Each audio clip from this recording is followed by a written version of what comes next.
સૌપ્રથમ વાત કરીએ ચૂંટણીમાં ટિકિટને લઈ જયેશ રાદડિયાએ આશ્ચર્યજનક નિવેદન આપ્યું। નગરપાલિકાની ટિકિટ જોઈતી હોય તો ક્રિકેટમાં સરખા બોલ નાખો તેવું કહ્યું રાદડિયાએ। ક્રિકેટ રમતા વેદક બોલથી બીટ થયેલા જયેશ રાદડિયાએ નિવેદન આપ્યું છે। હળવા મૂડમાં રમૂજ સ્વરૂપે જયેશ રાદડિયાએ સૂચક નિવેદન કર્યું।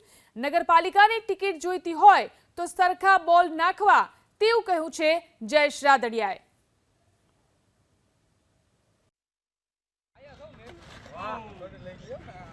भाई तेरे नगर पालिका टिकट जो है बोल ना कोई भाई तेरे नगर पालिका टिकट जो है बोल ना कोई भाई तेरे नगर पालिका टिकट जो है बोल ना कोई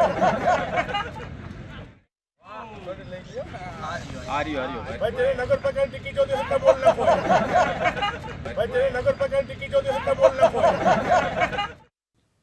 સૌપ્રથમ વાત કરીએ ચૂંટણીમાં ટિકિટને લઈ જયેશ રાદડિયાએ આશ્ચર્યજનક નિવેદન આપ્યું। નગરપાલિકાની ટિકિટ જોઈતી હોય તો ક્રિકેટમાં સરખા બોલ નાખો તેવું કહ્યું રાદડિયાએ। ક્રિકેટ રમતા વેદક બોલથી બીટ થયેલા જયેશ રાદડિયાએ નિવેદન આપ્યું છે। હળવા મૂડમાં રમૂજ સ્વરૂપે જયેશ રાદડિયાએ સૂચક નિવેદન કર્યું। નગરપાલિકાની ટિકિટ જોઈતી હોય તો સરખા બોલ નાખવા તેવું કહ્યું છે જયેશ રાદડિયાએ।